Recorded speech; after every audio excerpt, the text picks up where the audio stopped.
How's it going, everybody? This is Novakast back with another video, and with this one we'll be talking about the next episode of What If, or episode 2 of season 1. And this basically is what if T'Challa, the Black Panther, was Star-Lord.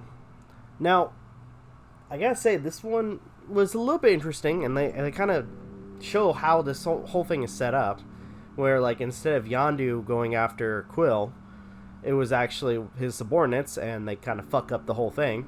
But apparently, in this whole situation, T'Challa wants to kind of see the world, or, you know, be an explorer, but with the guidance of Yondu, ends up seeing the universe.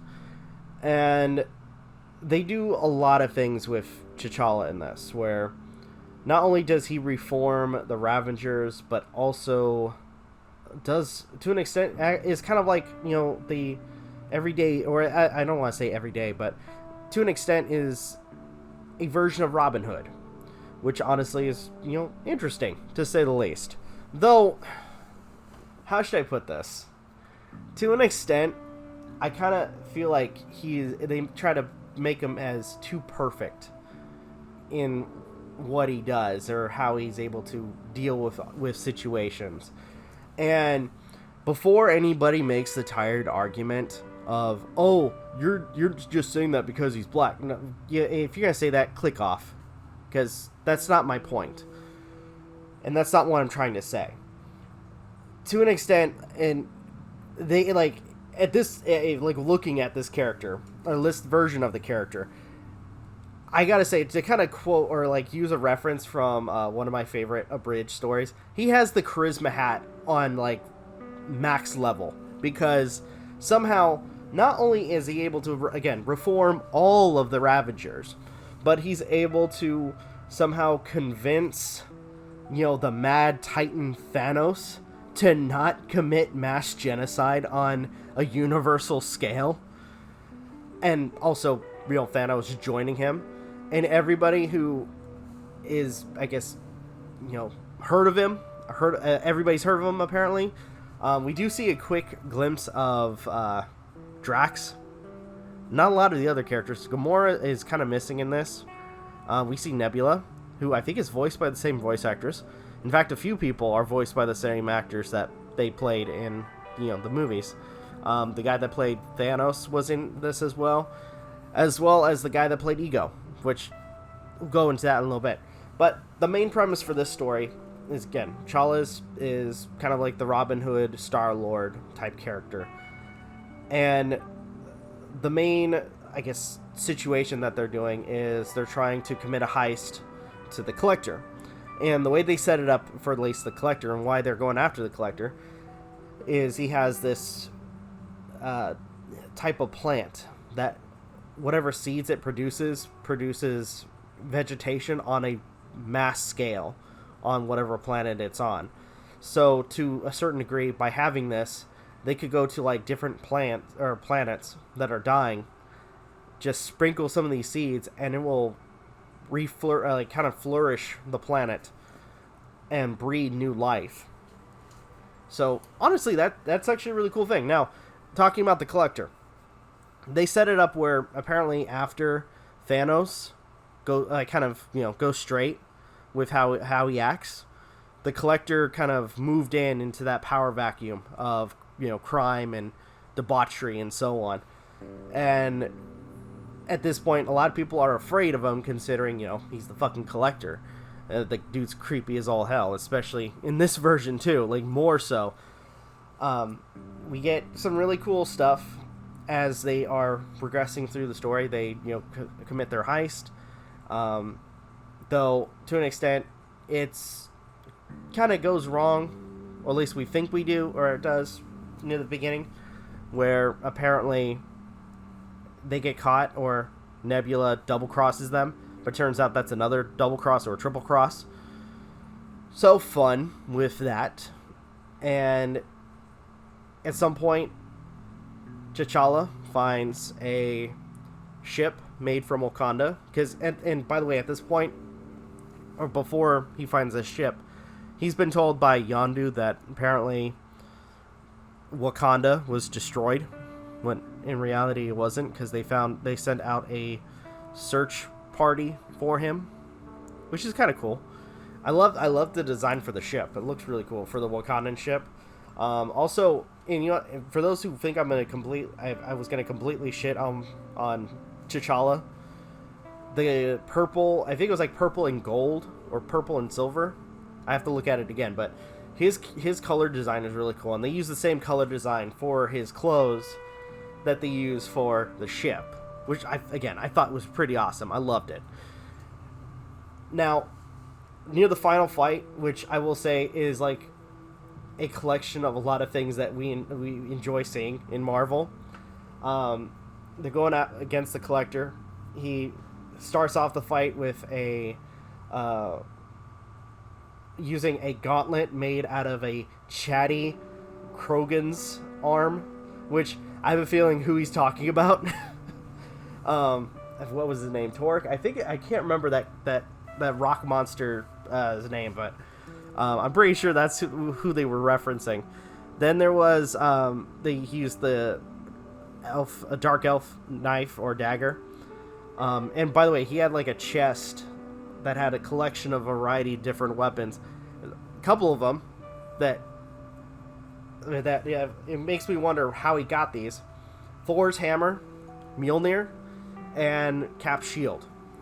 So that kind of begs the question, did he go to Asgard, or the Collector go to Asgard, or if anything, has he been to Earth to take the shield? Either way, it makes me kind of wonder. But regardless, they're able to defeat him, and I love this one bit where they're able to kind of, after Yondu kind of picking the short straw, or the short straw, distracts the Collector, grabs a gauntlet that he has, and T'Challa kicks him into one of the glass cases that the Collector uses for his collection, I'm using quotes, and locks him in, where he gives it to the assistant, who basically gets her own share of karma, where she unlocks all of the cases, they're all gathering around him, and she opens his case, and I love the last line he has, where he's like, "Oh, karma." I fucking love it. It was great. The episode ends with two great scenes. One where with some counsel from Yondu, T'Challa decides to go back home to see how his family's doing. Sure enough, they're overjoyed that that the prince, the son, has returned. And we have one other scene. And by the way, before that, I will say I like the conversations that we hear with some of the characters, especially with this running joke of Thanos trying to convince people that what he tried to do wasn't genocide, even in reality it is. So all in all, it is interesting. Now, the final scene, since, with everything that's happened, since Yondu picked up, or at least Yondu's men picked up T'Challa, whatever happened to Peter Quill? Well, I'll tell you. So, in this variation, or this universe, Peter Quill never became Star-Lord, and he works at a Dairy Queen. And the worst part, now that you really, if you really think about it, is somebody walks into the Dairy Queen, because I guess it's like in the late hours. Peter Quill tells them that they're closed, but we hear a familiar voice. Somebody claiming that, "Oh, you wouldn't have time for your dear old dad?" That's right, Egon. So, and this really puts in perspective that if Peter Quill was never picked up, he would have never have become the person he was, at least, in current universe, what we see him as. And unfortunately would have never stopped Ego. But now, especially since now everybody's kind of forgotten about Peter, Ego shows up to collect, and at this point is now going to use Quill for a battery.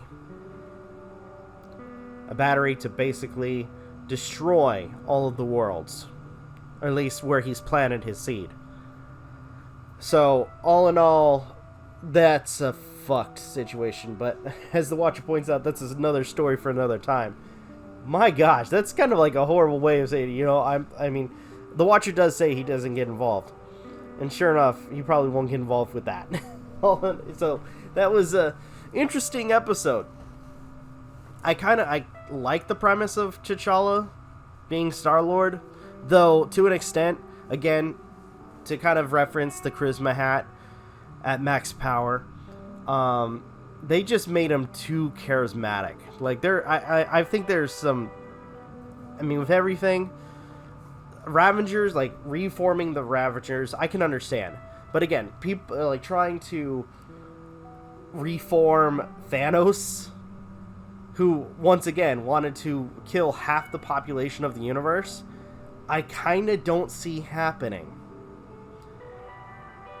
Which kind of makes it seem like this character isn't, you know, just, you know, a human character, but more so kind of like Jesus, to a certain degree. Or a outlaw Jesus, where he's able to convince people to change their ways, for the most part.